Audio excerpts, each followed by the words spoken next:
我如果知道那天晚上我会被求婚，我真的会打扮得更好看一点。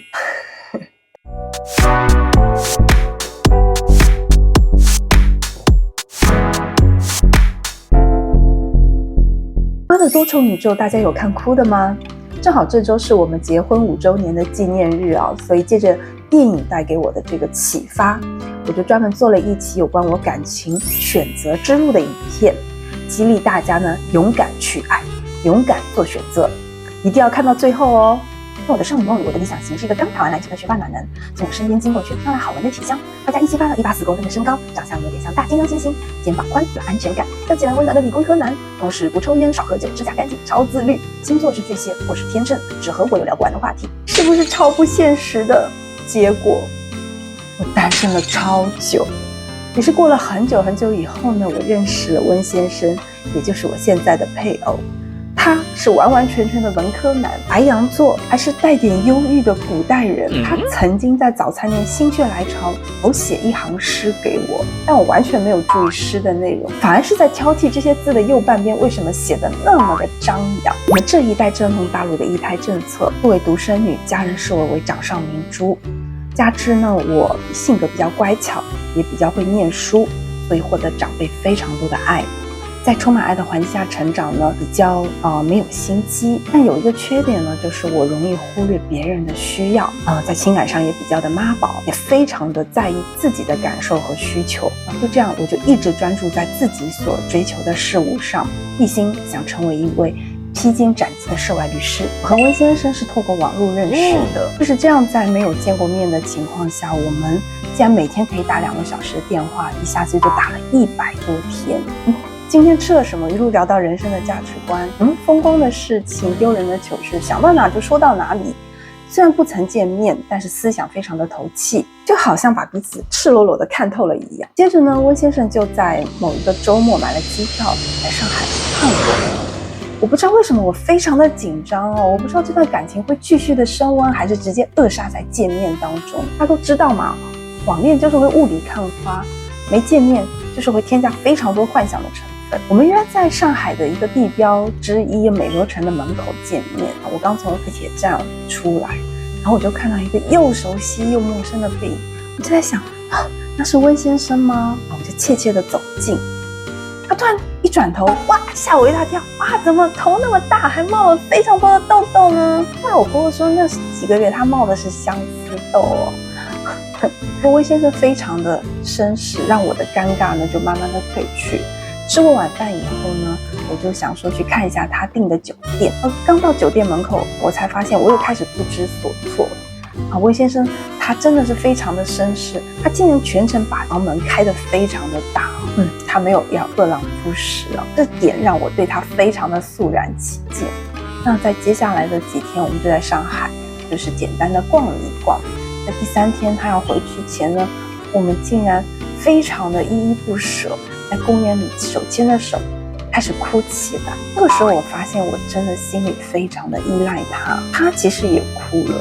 这2个快30岁的人就这样手牵手在大庭广众之下哭说心里话，我们也不知道说要不要继续这一段异地恋。就这样呢，接下来的几个月我们还是保持着夜间通话，都在讨论说接下来在哪一个都市城市生活。温先生倒是非常的爽快，他说我来上海好了，他就这样拿着一个行李箱出发了。我知道这真的是一个十字路的路口，做出选择后一定会从此改变我们的生命。勇敢筑梦，梦想确实会成真吗？像养狗狗那样简单到可以按部就班，那么顺利吗？6、5、4、3、2、1，好，可以吃了。现在想想呢，在挖虚读法学院的那个辛苦过程，还比不过搞定我父母的这个辛苦过程哦。不管怎么说呢，我还是在美国纽约州获得了这个执照，实现了我律师梦。但是在感情上面呢，我真的一开始完全摸不着头脑，我爸爸为什么不让我们交往的这个点呢？我们一度吵到就是没有办法用电话来问候彼此了。我发现正面杠是行不通的。后来过了一段时间呢，我就想着说要换一下谈判方式，要以柔克刚。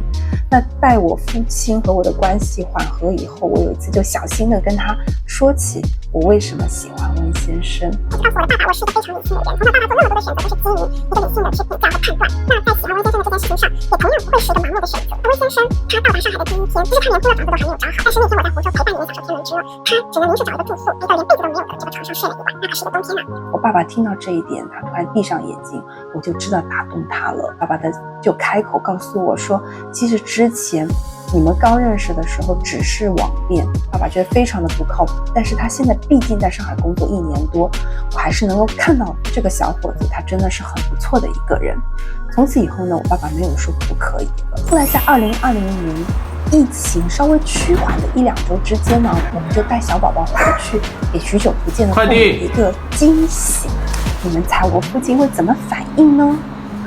快递。在2017年12月的平安夜，我们参加了一个活动，那时我是主持人，而温先生是讲者之一。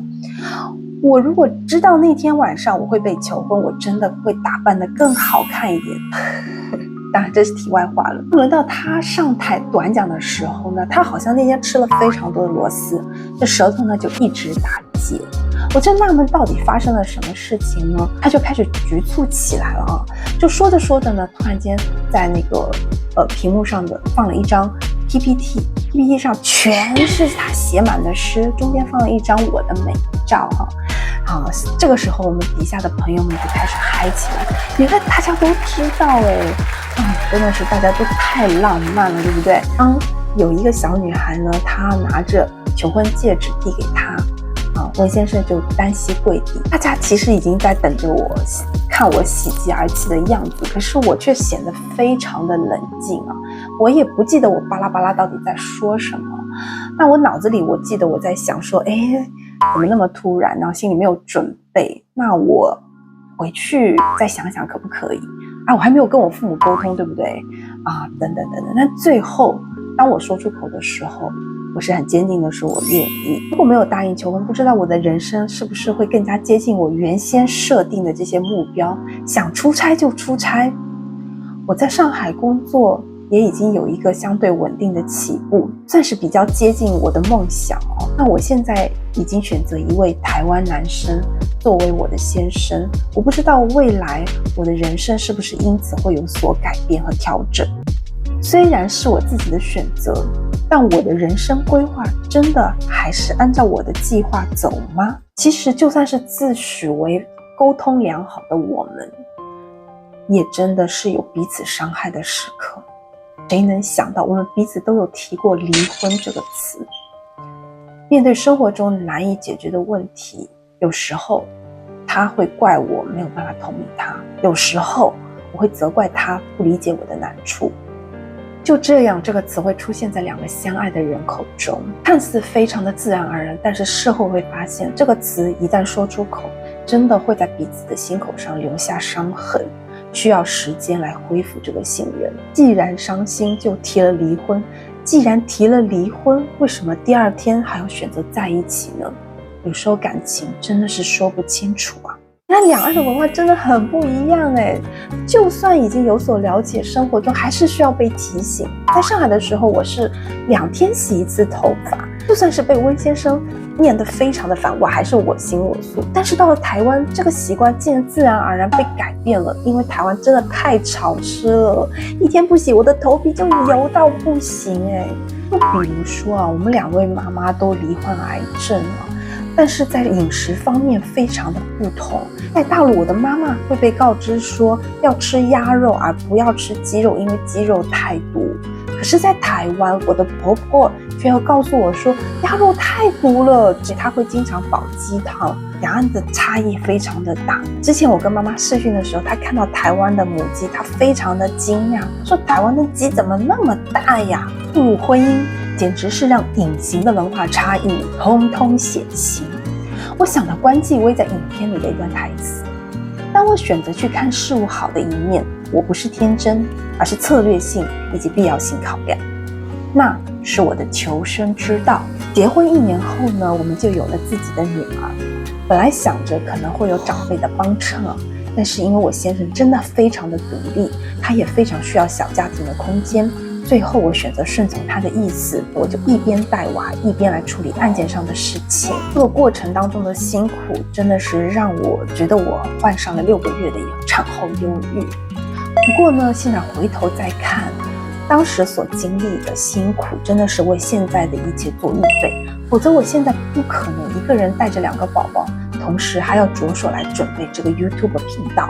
那一天我父母超级惊喜的，看我父亲裸体急急忙忙去穿衣服，这就是惊喜啊，就是盼望啊。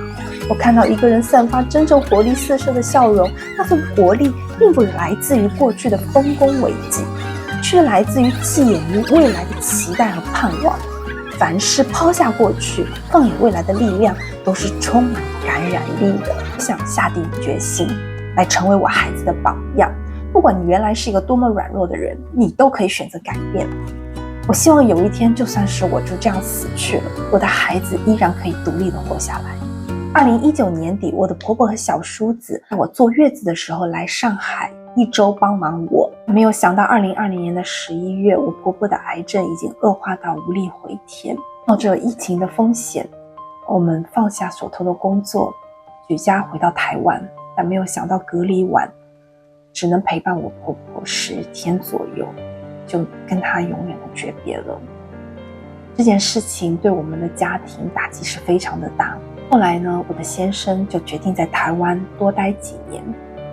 这一个决定也让我和我父母的沟通一度非常的紧张。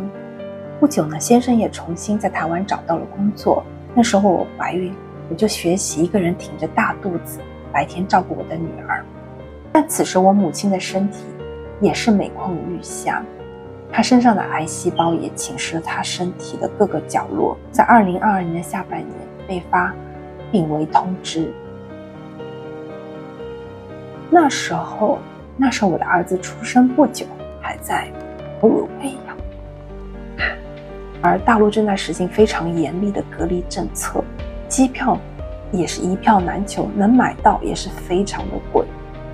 我们也没有确诊过，那一阵我真的是一度非常的崩溃。但是借着大家的祷告，我还是鼓足勇气带着我的女儿闯过重重的防疫难关，去看望我的妈妈。我的妈妈也凭着她的意志力又足足多撑了1个月。可是当我陪伴她的那2天，她已经没有办法做任何的回应。现在想来，这成为我现在最痛的回忆。我们2个妈妈都不在了，从此以后我没有条件再做 taker， 我决定要做一个 giver， 一个有担当有责任感的母亲。我回头看时，我想无论我做出什么样的选择，都不能决定我的人生更加顺遂，也不能决定我的人生更加的飞黄腾达。但是当我往内看的时候，我知道我的人生的改变方向一定是往更加有担当、更加懂得感恩、更加有影响力的方向去努力发展的。当我勇敢承担自己的选择，道路也会变得更加清晰。 Road not taken will never be real。 我在每个宇宙都爱你。